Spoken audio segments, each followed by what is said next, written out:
Between 2005 and 2007, one of the most dangerous hackers in the world appeared. He managed to steal more than 170 million bank cards. And not just from small places, but from major global companies, banks, and millions of people. What makes this story even stranger is that this person was working with the police at the same time. In the end, he was not caught because of his intelligence, but because of his carelessness and ego. This is the story of Albert Gonzalez. He was born in 1981 in Miami, Florida. At that time, computers and the internet were just beginning to spread. From a young age, Albert was obsessed with computers. He would sit for hours exploring programs, trying things, and making mistakes. He wanted to understand how systems worked and how he could change or control them. That is where his journey began. As his curiosity grew, he started diving deeper into the internet. Eventually, he discovered a hidden world. A strange place filled with closed forums and fake identities. This is where Albert found a site called Shadow Crew. It was a marketplace for stolen bank cards, personal data, and hacking tools. Prices ranged from $5 to $100 per card, depending on their limits and type. In 2001, at just 20 years old, Albert had gained enough knowledge to carry out his first real hack. He successfully broke into a small website. He accessed the database, found credit card information, copied it, and then sold it online. That was the moment everything changed. What started as curiosity quickly turned into something much bigger. Between 2002 and 2003, Albert became part of a global hacking network. This network included some of the most skilled hackers in the world. Because of his intelligence and skills, he quickly became one of the main suppliers. He was stealing and selling thousands of credit cards every day. His reputation in the underground world kept growing. But there is a saying, criminals always return to their crimes, and the police keep searching for clues. Despite his intelligence, Albert was careless. He left small traces behind. In 2003, he was caught for the first time. But what happened next completely changed his life. During the investigation, the authorities saw an opportunity. Instead of sending him to prison, they offered him a deal. He would work with the United States Secret Service as an informant. Instead of being locked up, he could stay free and help catch other hackers. It was a golden opportunity, and Albert accepted. Working with the police, Albert helped identify and track down many cyber criminals. He provided information that authorities could not have obtained without him. For a moment, it seemed like he had changed his path. But the question is, did he really stop?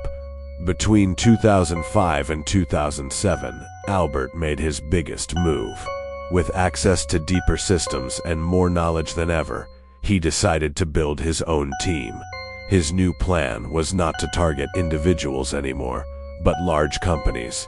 During the day, he worked with the police, but at night, he returned to hacking.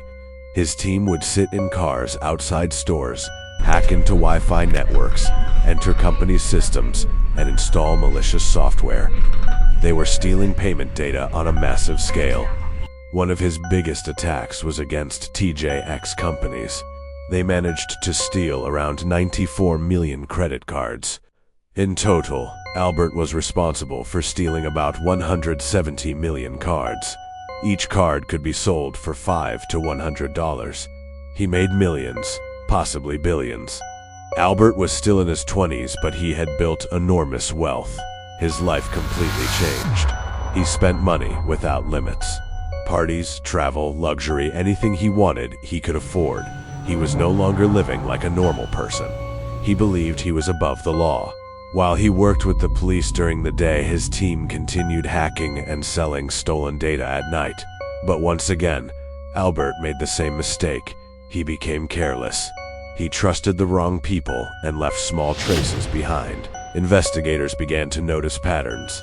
The same methods, the same style, the same type of attacks. They connected the new crimes with older ones. Slowly, they followed the evidence. Then came the shocking discovery.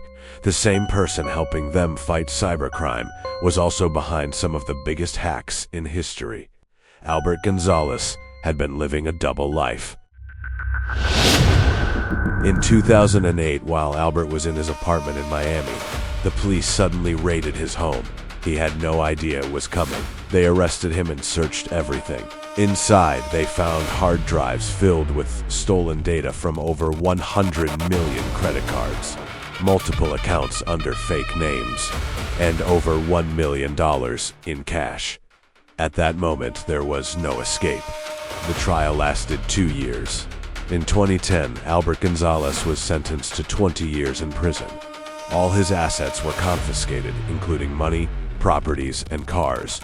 Later, his sentence was reduced. In July 2023, he was released from prison and had to start his life again from zero. This story teaches an important lesson. Sometimes the biggest danger is not getting caught. It is believing that you will never get caught. And that was the story of Albert Gonzalez. If you enjoyed this story, write in the comments what you think. Was he a genius, or was his ego the reason for his downfall?